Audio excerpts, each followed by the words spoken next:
दोस्तों, आज मैं आपको वैभव लक्ष्मी व्रत कथा सुनाने जा रही हूँ। एक बड़ा शहर था। इस शहर में लाखों लोग रहते थे। पहले जमाने के लोग साथ साथ रहते थे और एक दूसरे के काम आते थे। पर नए जमाने के लोगों का स्वरूप ही अलग सा है। सब अपने अपने काम में रत रहते हैं। किसी को भी किसी की परवाह नहीं। घर के सदस्यों को भी एक दूसरे की परवाह नहीं होती। भजन, कीर्तन, भक्ति भाव, दया, माया, परोपकार जैसे संस्कार कम हो गए हैं। शहर में बुराइयां बढ़ गई हैं। शराब, जुआ, रेस, व्यभिचार, चोरी, डकैती वगैरह बहुत से गुनाह शहर में होते थे। कहावत है कि हजारों निराशा में एक अमर आशा छिपी हुई है। इसी तरह इतनी सारी बुराइयों के बावजूद शहर में कुछ अच्छे लोग भी रहते थे। ऐसे अच्छे लोगों में शीला और उनके पति की गृहस्थी मानी जाती थी। शीला धार्मिक प्रकृति की और संतोषी थी। उनका पति भी विवेकी और सुशील था। शीला और उनका पति ईमानदारी से जीते थे। वे किसी की बुराई नहीं करते थे। प्रभु भजन में अच्छी तरह समय व्यतीत करते थे। उनकी गृहस्थी आदर्श गृहस्थी थी और शहर के लोग उनकी गृहस्थी की सराहना करते थे। शीला की गृहस्थी इसी तरह खुशी खुशी चल रही थी। पर कहा जाता है कि कर्म की गति अकल है। विधाता के लिखे लेख कोई नहीं समझ सकता। शहर में शराब, जुआ, रेस, चरस, गांजा वगैरह बांदियां फैली थी। उसमें शीला का पति भी फंस गया। दोस्तों के साथ उसे भी शराब की आदत हो गई। जल्द से जल्द पैसे वाला बनने की लालच में वो दोस्तों के साथ रेस जुआ खेलने लगा। इस तरह बचाई हुई धनराशि, पत्नी के गहने, सब कुछ रेस जुए में गवा दिया था। इसी तरह एक वक्त ऐसा भी था कि वह सुशील पत्नी शीला के साथ अच्छे से रहता था और प्रभु भजन में सुख शांति से वक्त व्यतीत करता रहता था। मगर अब दो वक्त भोजन के लाले पड़ गए थे और शीला को पति की गालियां खाने का वक्त आ गया था। शीला सुशील और संस्कारी स्त्री थी। उसको पति के बर्ताव से बहुत दुख हुआ, किंतु वह भगवान पर भरोसा करके बड़ा दिल रख के दुख सहने लगी। कहा जाता है कि सुख के पीछे दुख और दुख के पीछे सुख तो आता ही रहता है, इसलिए दुख के बाद सुख आएगा ही। ऐसी श्रद्धा के साथ शीला प्रभु भक्ति में लीन रहने लगी। इस तरह शीला असहाय दुख सहते सहते प्रभु भक्ति में अपना वक्त बिताने लगी। अचानक एक दिन दोपहर को उसके द्वार पर किसी ने दस्तक दी। शीला सोच में पड़ गई कि मुझ जैसे गरीब के घर में इस वक्त कौन आया होगा। फिर भी द्वार पर आए हुए अतिथि का आदर करना चाहिए। ऐसे आर्य धर्म के संस्कार वाली शीला ने खड़े होकर के द्वार खोला। देखा तो एक माजी खड़ी थी। वे बड़ी उम्र की लगती थी, किंतु उनके चेहरे पर अलौकिक तेज निखर रहा था। उनकी आंखों में से मानो अमृत बह रहा था। उनका भव्य चेहरा करुणा और प्यार से छलकता था। उनको देखते ही शीला के मन में अपार शांति छा गई। वैसे शीला इस माजी को पहचानती ना थी, फिर भी उनको देखकर शीला के रोम रोम में आनंद छा गया। शीला माजी को आदर के साथ घर में ले आई। घर में बिठाने के लिए कुछ भी नहीं था, अतः शीला ने संकुचाकर एक फटी हुई चादर पर उनको बिठाया। माजी ने कहा, क्यों शीला, मुझे पहचाना नहीं? शीला ने संकुचाकर कहा, माँ, आपको देखते ही बहुत खुशी हो रही है, बहुत शांति हो रही है। ऐसा लगता है कि मैं जिसे बहुत दिनों से ढूंढ रही थी वे आप ही हैं, पर मैं आपको पहचान नहीं सकती। माजी ने हंसकर कहा, क्यों भूल गई? हर शुक्रवार को लक्ष्मी जी के मंदिर में भजन कीर्तन होते हैं, तब मैं भी वहां आती हूँ। वहां हर शुक्रवार को हम मिलते हैं। पति गलत रास्ते पर चढ़ गया था, तब से शीला बहुत दुखी हो गई थी और दुख की मारी वह लक्ष्मी जी के मंदिर भी नहीं जाती थी। उसे लोगों के साथ नजर मिलाते भी शर्म आती थी। उसने यादाश्त पर जोर दिया, पर यह माजी याद नहीं आ रही थी। तभी माजी ने कहा, तू लक्ष्मी जी के मंदिर में कितने मधुर भजन गाती थी। अभी अभी तू दिखाई नहीं देती थी, इसलिए मुझे हुआ कि तू क्यों नहीं आती है, कहीं बीमार तो नहीं हो गई है। ऐसा सोच करके मैं तुझसे मिलने चली आई हूँ। माँ जी के अति प्रेम भरे शब्दों से शीला का हृदय पिघल गया। उसकी आंखों में आंसू आ गए। माँ जी के सामने वह बिलक बिलक कर रोने लगी। यह देखकर माँ जी शीला के नजदीक आई और उसके सिसकती पीठ पर प्यार भरा हाथ फेरकर सनतवना देने लगी। माँ जी ने कहा, बेटी, सुख और दुख तो धूप और छांव जैसे होते हैं। सुख के पीछे दुख आता है और दुख के पीछे सुख आता है। धैर्य रखो बेटी, तेरी परेशानी दूर हो जाएगी, तेरे सुख के दिन अवश्य आएंगे। माँ जी की बात सुनकर शीला के मन को शांति मिली। उसने माँ जी को कहा, माँ, मेरी गृहस्थी में भरपूर सुख और खुशियाँ थी। मेरे पति भी सुशील थे। भगवान की कृपा से पैसे की बात में भी हमें संतोष था। हम शांति से गृहस्थी चलाते, ईश्वर भक्ति में अपना वक्त व्यतीत करते थे। यकाएक हमारा भाग्य हमसे रूठ गया। मेरे पति को बुरी दोस्ती हो गई और उन्होंने सब कुछ रेसजुए में गवा दिया। यह सुनकर के माँ जी ने कहा, सुख के पीछे दुख और दुख के पीछे सुख तो आता ही है।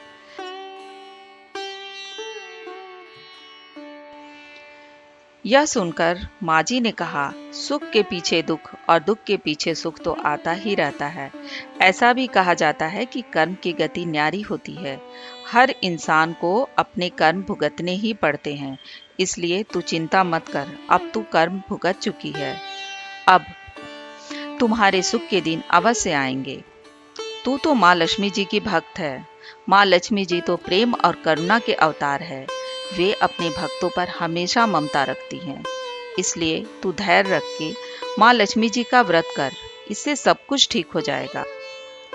माँ लक्ष्मी जी का व्रत करने की बात सुन करके शीला के चेहरे पर चमक आ गई। उसने पूछा, माँ लक्ष्मी जी का व्रत कैसे किया जाता है, वह मुझे समझाइए। मैं यह व्रत अवश्य करूंगी।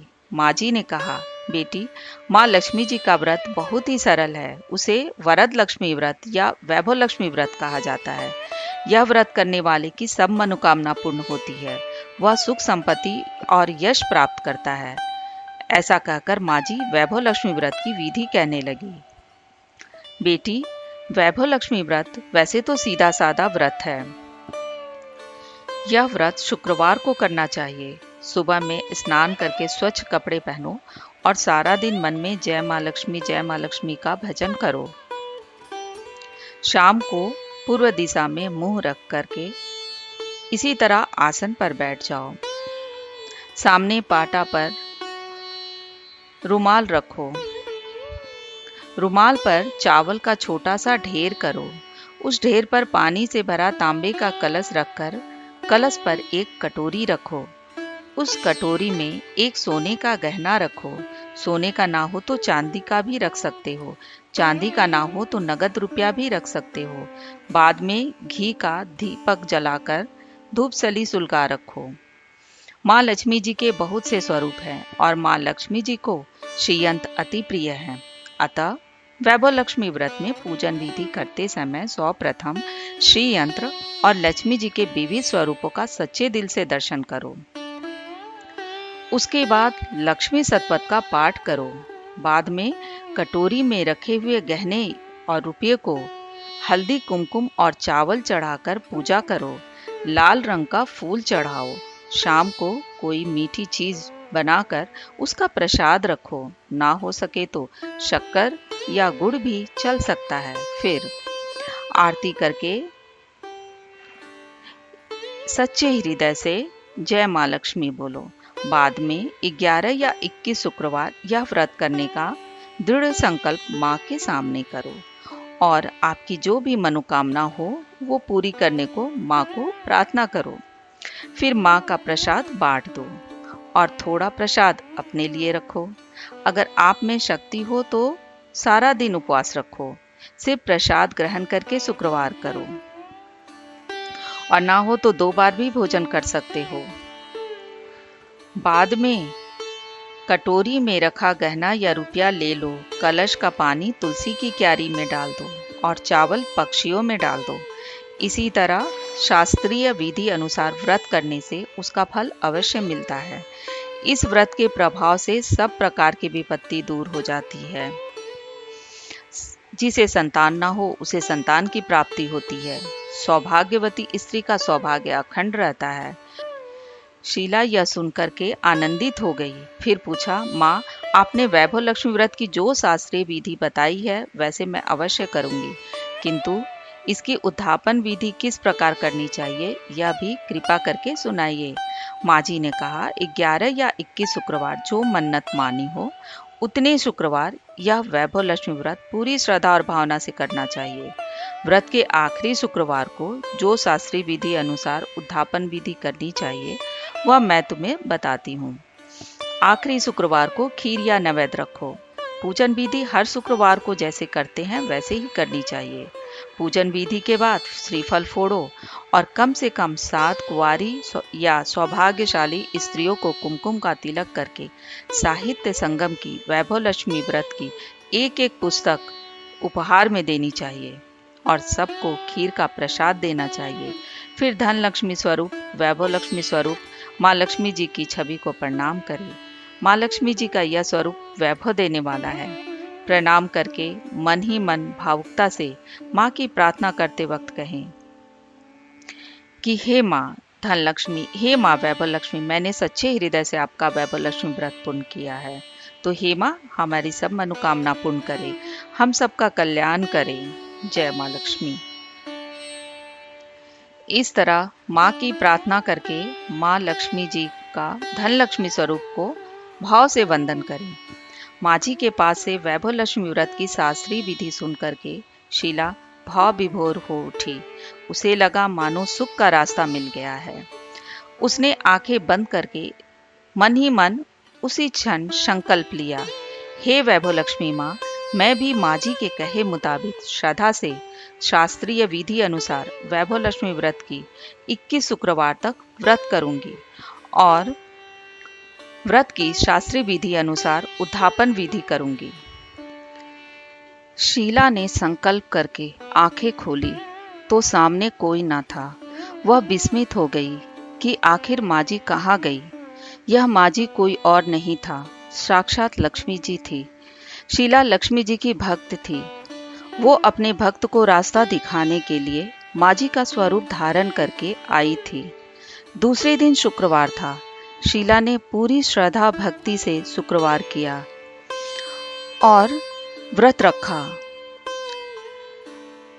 दूसरे दिन शुक्रवार था। शीला ने पूरी श्रद्धा भक्ति से शुक्रवार का व्रत किया और वैभव लक्ष्मी व्रत का प्रसाद सबसे पहले पति को खिलाया।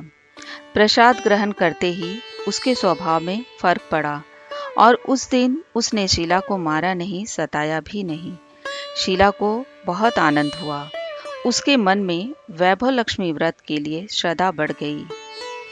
शीला ने पूर्ण श्रद्धा भक्ति से 21 शुक्रवार तक व्रत किया और उद्धापन विधि करके 7 स्त्रियों को वैभव लक्ष्मी व्रत की पुस्तक उपहार में दी और धन लक्ष्मी स्वरूप की छवि को प्रणाम किया। इस तरह शीला ने श्रद्धा से व्रत किया और उसका फल मिला। उसका पति जो गलत रास्ते पर चल गया था वह अच्छा आदमी हो गया और कड़ी मेहनत करके व्यवसाय करने लगा। उसने शीला के गिरवी रखे गहने भी छुड़ा लिए और घर में धन की बाढ़ सी आ गई। उनके जीवन में पहले जैसी सुख शांति छा गई।